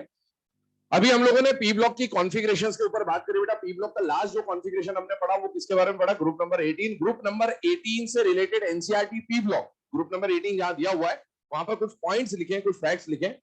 पी ब्लॉक से रिलेटेड पीडीएफ एस ब्लॉक वगैरह कुछ भी है, किसी से भी रिलेटेड कुछ कुछ पॉइंट जो आते जाएंगे वो मैं बीच बीच में आपको लेक्चर्स में बताते चलूंगा, क्योंकि जो समझने वाली बातें वो बाद में देखी जाएंगी, लेकिन कुछ चीजें आपको याद करनी पड़ेंगे जो फैक्ट्स है। तो फैक्ट्स को कैसे याद करना वो मेरी दिक्कत है, वो मैं आपको बताते चलूंगा, ट्रिक्स वगैरह, लेकिन उसको हम लोग शुरू से पढ़ते हुए चलेंगे ताकि कम से कम आपको लास्ट तक आते आते क्लास में 10-15 बार वो हमने डिस्कस कर लिया होगा तो याद होना होगा। 10-15 बार में तो हो जाएगा, यकीन मानिए। अगर तब नहीं हुआ फिर नहीं ही होगा, है ना, ये बात ध्यान रखना। आगे देखें, सबसे पहले बात कर रहे हैं नोट के बारे में, और नोट में ये सारा ग्रुप 18 से रिलेटेड हम लोग यहां पर मामला देखें। ठीक, ग्रुप 18 का सबसे पहले क्या देख रहे हैं? अबंडेंस का ऑर्डर। सुनना, अबंडेंस का ऑर्डर जो आपके सामने लिखा गया है इसको याद करते हैं, और नहीं है कर्जे। कैसे याद करते हैं? और नहीं है कर्जे कैसे याद करते हैं? ये और नहीं है कर्जे काहे का ऑर्डर है? काहे का ऑर्डर है? अबंडेंस का। आपको एग्जाम में ये याद आ जाएगा कि और नहीं है कर्जे कुछ बताया था, लेकिन काहे के बारे में बताया था? अबंडेंस के बारे में। ये आपको याद होना चाहिए। दूसरी बात, ये जो ऑर्डर है ये इंक्रीजिंग ऑर्डर है या डिक्रीजिंग ऑर्डर है? ये दूसरी दिक्कत है ना। एग्जाम में आपको जब ट्रिक बताई जाएंगी तो ट्रिक आपको याद रह जाती है, लेकिन ट्रिक का ऑर्डर इंक्रीजिंग था डिक्रीजिंग था, ये याद रखना भी होता है। और इसको कैसे याद करना वो बताते चलूंगा, जहां जहां पर जो जो बातें आएंगी सब याद हो जाएगा, चिंता ना करें। लेकिन हाँ, ये हमेशा प्रॉब्लम रहेगी एग्जाम में, इसी उस पैटर्न पे समझने की कोशिश करें। और नहीं है कर्जे का जो ऑर्डर आपके सामने है वो ये है, मतलब ये डिक्रीजिंग ऑर्डर लिखा हुआ है। और एक बात और बता दूं, बताना जरूरी है इसके सामने, है ना, अगर आपने ये और नहीं है कर्जे इससे पहले मेरे अलावा कहीं सुना है पिछले, है ना, तो यकीन मानिए जहां आपने सुना है उसने भी वो चीज कहीं और सुनी है। समझ में आ रही बात? हाँ, क्योंकि वो नहीं आज नहीं, आज के 1 साल बाद, 2 साल बाद, 3 साल बाद आपको अगर कहीं ये चीज सुनने को मिले तो समझ जाना कि जिस जो आपको समझा रहा है उसने ये चीज कहां से सुनी है। ठीक है ना? हाँ, ये समझ जाना, ठीक है, यकीन मानिए, है ना। ऐसी बहुत सारी चीजें आएंगी आपके सामने, आपको कहीं सुनने को मिले आज के बाद, है ना, कोई आपको बताए कि ऐसा कुछ था, बिल्कुल समझ जाना, बिल्कुल हंसना, ठीक है, हंसना। आइए, अबंडेंस की बात कर रहे हैं। अबंडेंस में और नहीं है कर्जे, ये ऑर्डर है। ये जो ऑर्डर आपके सामने लिखा, अब इसको याद कैसे रखना है ना, याद करने का तरीका बता दिया, लेकिन इंक्रीजिंग है या डिक्रीजिंग है? एनसीईआरटी में एक लाइन क्लियरली ग्रुप 18 में लिखा है, argon is the most abundant inert gas, लिखा हुआ है एनसीईआरटी में, लाइन लिखा हुआ है ऐसा। अब उसको याद कैसे करें? उसको हम लोग एक यूज के थ्रू याद करें। ये यूज भी एनसीईआरटी का है। एनसीईआरटी में लिखा है कि आर्गन को आप, मेटलर्जी की जो प्रोसेस होती है, मेटलर्जी की प्रोसेस में जब इनर्ट एटमॉस्फेयर देना होता है तो इनर्ट एटमॉस्फेयर देने के लिए आर्गन का इस्तेमाल किया जाता है। ये एनसीईआरटी में यूज है, और वो इस्तेमाल इसीलिए किया जाता है because argon is the most abundant inert. देखो, मेटलर्जी में जो भी काम करते हैं वो क्यों करते हैं? प्रॉफिट के लिए। प्रॉफिट प्रॉफिट प्रॉफिट, है ना, एक ही चीज है। तो अगर हम लोग यूज इसको भी कर सकते हैं, ऐसा नहीं, लेकिन ये मिलेगा कम। ये इनका पूरा नेचर में सोचो, हमारे एटमॉस्फेयर में 78% तो नाइट्रोजन है, 20-21% तो ऑक्सीजन है, बचा जो 1% है उसमें दुनिया भर की गैस है। तो ये उस 1% के अंदर आ रही, और 1% में भी थोड़ा ये होगा, थोड़ा ये होगा, थोड़ा ये होगा, तो बेटा ये बहुत कम है, तो इनको वहां से निकाल के एटमॉस्फेयर के लिए यूज कर पाना थोड़ा मुश्किल होगा, खर्चा ज्यादा लगेगा, क्योंकि इसको बाकी गैसों से सेपरेट करना होगा। तो सारी इनर्ट गैस में जो सबसे ज्यादा मिलता है उसको सेपरेट करना सबसे आसान होगा, और इसीलिए मेटलर्जी के अंदर अगर आपको इनर्ट एटमॉस्फेयर देना है तो इनर्ट एटमॉस्फेयर देने के लिए जिस इनर्ट गैस को आप यूज करोगे वो कौन होगा? आर्गन। और अगर आपको ये यूज याद आ जाता है तो आप समझ जाएंगे कि आर्गन को हमने क्यों यूज किया था, क्योंकि मोस्ट अबंडेंट है, तो और नहीं है, कर्जे में मोस्ट अबंडेंट कौन आएगा? आर्गन। बाकी ऑर्डर कैसा जाएगा? डिक्रीज। पॉइंट बोल रहा हूं, फर्स्ट वाला तो ठीक है, सेकंड पॉइंट लिखिएगा जो यूज है, argon is used to provide, argon is used to provide inert atmosphere, argon is used to provide inert atmosphere in metallurgical process, argon is used to provide inert atmosphere in metallurgical process, है ना? जितनी भी metallurgy की process होती है या metallurgical processes होती है उनमें आर्गन का इस्तेमाल करते हैं, उसका कारण आपको बता दिया और उससे आप ऑर्डर भी याद कर सकते हो। और सुने अगला केस पे चले। एक ऑर्डर से अभी हमने पहला और दूसरी बात समझी, तीसरी बात भी इसी से समझी जाएगी। इधर देखिए, हमने जो इनर्ट गैस लिखी है, यहां देखिए टोटल कितनी इनर्ट गैस है, सातों पीरियड में इनर्ट गैस आ चुकी है, मतलब 7 इनर्ट गैस है। आप इस ऑर्डर में देखो कितनी इनर्ट गैस आ रही है, 5, 2 गायब है। कौन कौन सी गायब है? क्यों गायब है? क्योंकि ये दोनों एटमॉस्फेयर में नहीं मिलती है।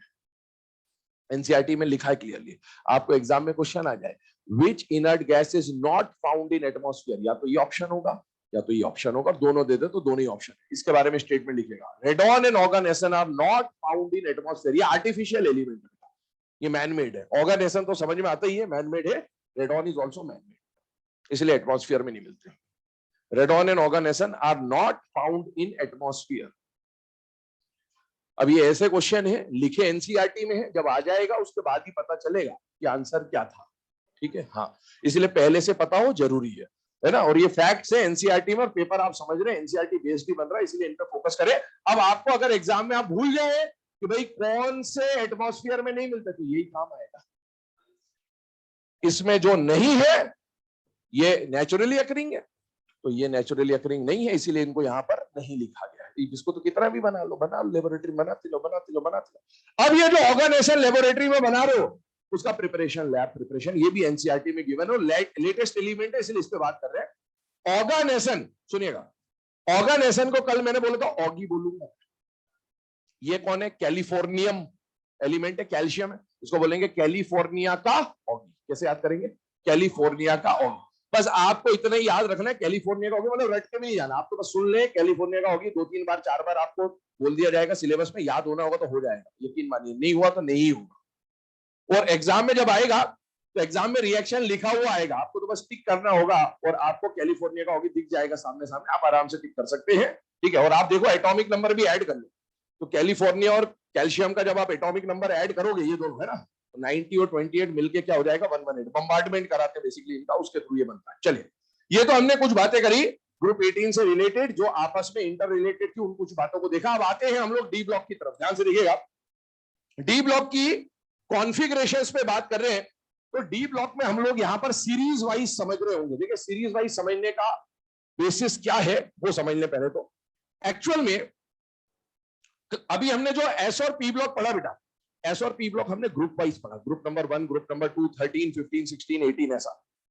डी ब्लॉक को अगर हम लोग देखें ग्रुप वाइज तो 10 ग्रुप पढ़ने पड़ेंगे, ग्रुप नंबर 3 से लेकर 12, 10 ग्रुप अलग अलग पढ़ने पड़ेंगे, टाइम ज्यादा वेस्ट होगा, इसीलिए डी ब्लॉक को हम कैसे पढ़ेंगे? सीरीज से। सीरीज 4 पढ़नी पड़ेंगी केवल। 3D सीरीज 4th पीरियड की होती है, 4D सीरीज 5th पीरियड की होती है, 5D सीरीज 6th पीरियड की होती है, और 6D सीरीज 7th पीरियड। बस इतने ही पीरियड है इनर्ट गैस, मतलब हमारे पीरियोडिक टेबल में। अब आइए, 3D सीरीज कौन से पीरियड को बिलोंग करेगी बेटा? 4th period. 4D सीरीज कौन से पीरियड को बिलोंग करेगी बेटा? 5th period. आइए, पीरियड नंबर क्यों पहचानना जरूरी है? क्योंकि जिस पीरियड का एलिमेंट आप ले रहे हो उसके लिए इनर्ट गैस उससे प्रीवियस पीरियड की लेनी पड़ेगी। आइए, 3D सीरीज है ना, वैसे तो इनका पीरियोडिक टेबल में पोजीशनिंग कैसा है? ऐसा, लेफ्ट टू राइट है। कल हमने बात भी करी थी, बट हम लिखते वक्त ऐसे लिख रहे हैं फिलहाल में। Scandium 3D series, science teacher Vinita Kripalani, मन फेकोनी क्यों क्या, ये आपने कल पढ़ लिया था। एटॉमिक नंबर 21 से लेकर 30 है ना, सबको पता होता है, इसमें कोई दिक्कत नहीं। ये सारे एलिमेंट्स कौन सी सीरीज के हैं बेटा? 3D series. और 3D सीरीज कौन से पीरियड को बिलोंग करती है? 4th period. तो 4th पीरियड के लिए इनर्ट गैस कौन से पीरियड के लिए होगी? 3rd gas. 3rd पीरियड की इनर्ट गैस कौन है? Helium, neon, argon. आर्गन सबके साथ चिपका दिया, काम खत्म। अब यहां तक आपने लिख लिया हो, कोई दिक्कत नहीं। आगे जो लिख रहा हूं अभी वो नहीं लिखेंगे क्योंकि एक्सेप्शन आएंगे, डी ब्लॉक है ना, तो समझिएगा। पहले नॉर्मल पैटर्न बता रहा हूं, होना क्या चाहिए था, फिर चेंज क्या आएगा वो बाद में लिखेंगे। अभी सुनिए, एन का वैल्यू 4 है, ये तो हमने हर बार लिखा। जैसे हम ये लिखते थे, इसके बाद का ये कॉन्फ़िगरेशन कहां से आता था? यहां से आता, इनर्ट गैस की कॉन्फ़िगरेशन से। तो आइए, डी ब्लॉक का जनरल कॉन्फ़िगरेशन क्या है? NH0 to 2 N-1 D1 to 10। ये 0 सिर्फ पैलेडियम के साथ आएगा। आपको पहले तो हमेशा मैक्सिमम फिल करो, क्योंकि अगर आपको डी के मेंबर तक पहुंचना है तो क्या उससे पहले एस को भरना जरूरी है या नहीं है? आप पूरा भर के चलेंगे, एक्सेप्शन अपने आप आ जाएगा। चलिए, एन का वैल्यू रखो यहां पर 4। क्या बनता है? 4s2। क्या बनता है? 4s2। 4s2 सबके साथ 4s2 आएगा ही आएगा, इसमें कोई दिक्कत नहीं है। अभी तो फिलहाल में ना चेंज करूंगा मैं, आप अभी बस समझते जाए कि ऐसा होना क्या चाहिए था, होना क्या वाला है। तो देखिए, S2 आना चाहिए। और सुनिए, 4s2 आ गया, n का वैल्यू यहां रखा 4, तो 4 - 1 क्या आएगा? 3। हम कौन सी सीरीज की बात कर रहे हैं? 3D की तो बात कर रहे हैं। क्या ये 3D सीरीज का पहला मेंबर है बेटा? यस। तो 3D1। क्या ये 3D सीरीज का दूसरा मेंबर है बेटा? यस। तो यहां पर क्या आएगा? 3D2। ऐसे ये तीसरा मेंबर है तो आना चाहिए 3D3। ये चौथा मेंबर है तो आना चाहिए था 3D4। इसके साथ 3D5, इसके साथ 3D6, इसके साथ 3D7, इसके साथ 3D8, इसके साथ 3D9 और इसके साथ क्या आना चाहिए था? 3D10। ये आना चाहिए था। लेकिन कुछ एक्सेप्शन देखा गया डी ब्लॉक में 3D सीरीज के साथ, स्पेशली अभी मैं बात कर रहा हूं, 4D को बाद में देखेंगे। तो बेटा 3D के साथ क्या एक्सेप्शन देखा गया उसकी बात करें। उस एक्सेप्शन को हम लोग देखो, 3D में जो चेंज आएगा उसको आप एक मंत्र से याद करेंगे। वो मंत्र क्या होगा? D4 D9 नहीं आएगा। ये जो मंत्र आपको बताया जा रहा है, ये रोज सुबह उठने के बाद 2 बार और रोज रात को सोने के पहले 2 बार, है ना। इसको सोने के बाद ही याद करना, तो अगले साल फिर याद करना है ना।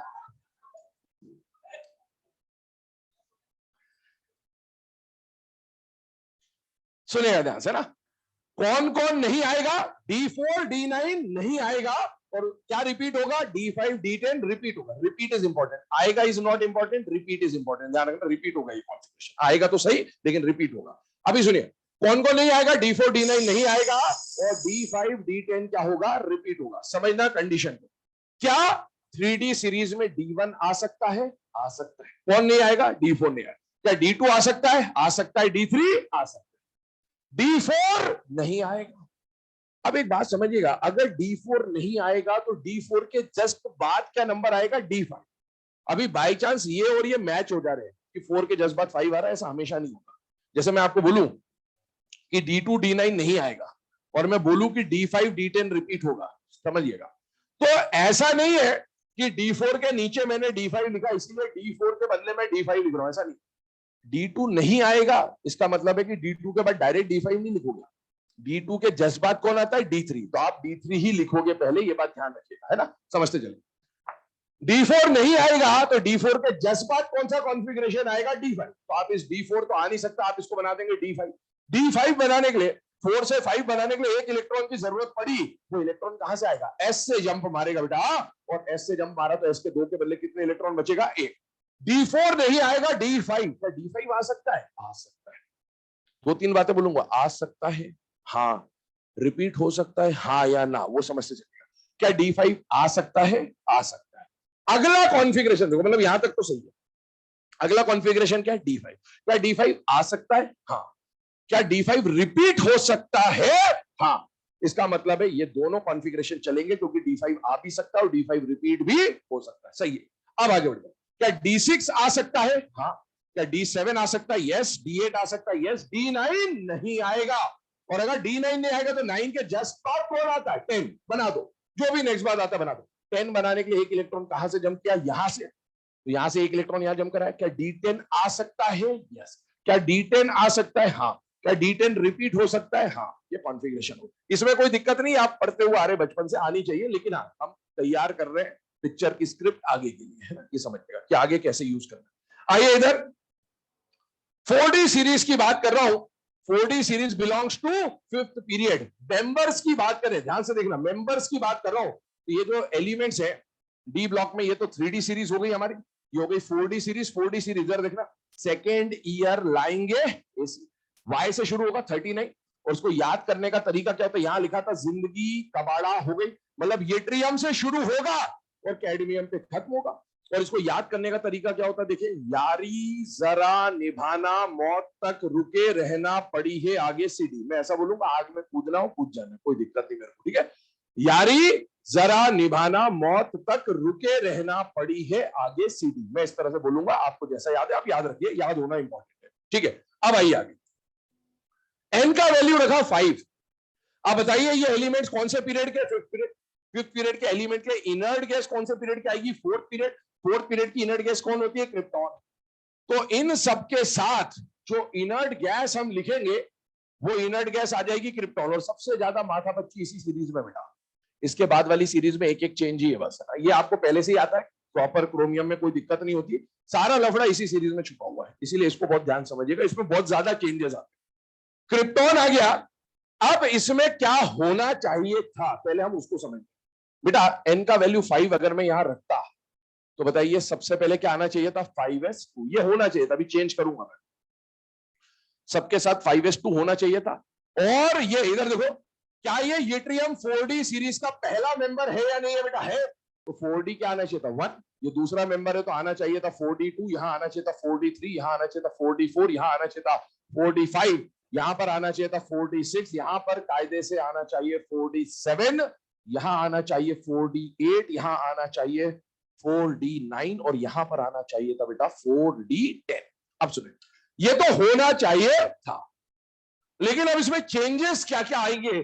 तो देखो 3D का मंत्र क्या था, D4 D9 नहीं आएगा, D5 D10। रिपीट जनरली 5 या 10 ही होगा क्योंकि वो हाफ फिल्ड और फुल फिल्ड कॉन्फ़िगरेशन है। यहां पर क्या क्या नहीं आएगा, 3 का टेबल है।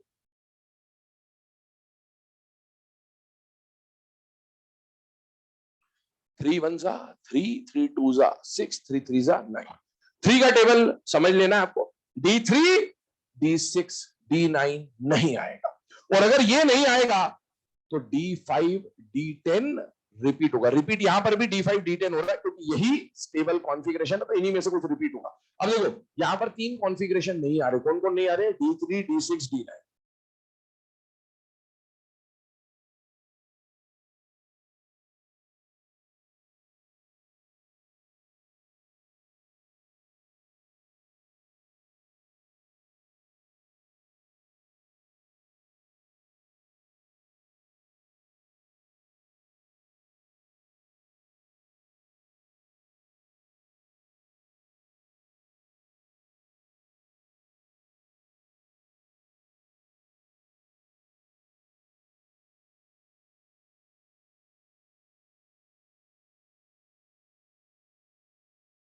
कौन कौन नहीं आ रहा, D3 D6 D9 नहीं आएगा। कौन रिपीट होगा, D5 D10 रिपीट होगा। सुनिएगा ध्यान से, क्या D1 आ सकता है, हाँ।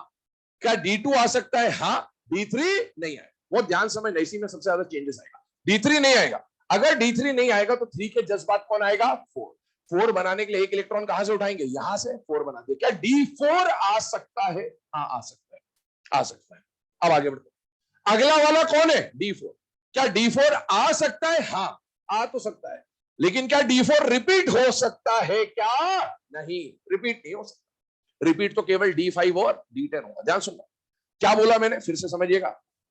यहां था 2, यहां था 3, यहां 2 था, यहां 4 था, इस तरह की कहानी चल रही थी। मैंने बोला D1 आ सकता है, D2 आ सकता है, D3 नहीं आएगा।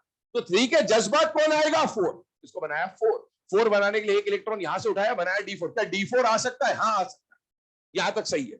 अगला वाला पहले से D4 था, क्या D4 आ सकता है, हाँ आ तो सकता है, लेकिन अगर मैंने इसको रख दिया D4 तो क्या D4 रिपीट हो जाएगा, यस, पर रिपीट नहीं हो सकता। तो इस 4 को चेंज करके क्या बनाऊंगा, इसके बाद वाला 5। 5 बनाने के लिए एक इलेक्ट्रॉन यहां से लिया, क्या D5 आ सकता है, हाँ आ सकता है, ठीक है। क्या अगला वाला पहले से D5 है, यस। क्या D5 आ सकता है, हाँ आ तो सकता है। क्या D5 रिपीट भी हो सकता है, यस रिपीट हो सकता है, मतलब ये सही है। आगे बढ़िए, क्या D6 आ सकता है, नहीं। तो 6 को क्या बनाऊंगा, 7। 7 बनाने के लिए एक इलेक्ट्रॉन यहां से लेकर, D7 आ सकता है, आ सकता है। क्या 7 आ सकता है, हाँ आ तो सकता है, लेकिन रिपीट, तो इसको क्या बनाऊंगा, अगला, अगला क्या बनेगा 8, 8 बनाया तो 1 यहां से गया, क्या D8 आ सकता है, हाँ आ सकता है, आ सकता है, अगला भी D8 है, D8 आ तो सकता है लेकिन रिपीट नहीं हो सकता है, तो इस 8 को हटा के क्या बनाऊंगा, अगला 8 के बाद कौन आएगा 9, क्या D, अभी सुनना 9 बना दिया अपन ने, ऐसे कर दिया, पर क्या D9 आ सकता है क्या, नहीं, तो इसको और आगे बढ़ाओगे, अब क्या बनाओगे D10, D10 बना तो 0, यही तो हमने बात करी थी, पैलेडियम इकलौता ऐसा एलिमेंट होता है जिसके अंदर NS क्या मिलेगा 0। अब सुने, ये D10 आ गया, क्या D10 आ सकता है, हाँ, अगला वाला कौन है D9, क्या D9 आ सकता है क्या, नहीं आ सकता, 9 नहीं आ सकता, क्या बना दू 10, 10 बनाया तो क्या लिया 1, क्या D10 आ सकता है, हाँ, क्या रिपीट हो सकता है, हाँ, क्या D10 आ सकता है, हाँ, क्या D10 रिपीट हो सकता है, ये इसकी कॉन्फ़िगरेशन है, तो ये आपको याद होनी चाहिए, इसकी प्रैक्टिस करना, सबसे ज्यादा खिचड़ी इसी में बनेगी, बाकी इसके बाद वाली जो कॉन्फ़िगरेशन है उसमें कोई ज्यादा मेहनत नहीं, उसमें एक एक ही चेंज आएगा, इतना नोट कर ले, बाकी इसके आगे का डिस्कशन कल से स्टार्ट करेगा। हाँ, नंबर याद रखो तुम तो जीवन का सार वहीं छुपा हुआ है।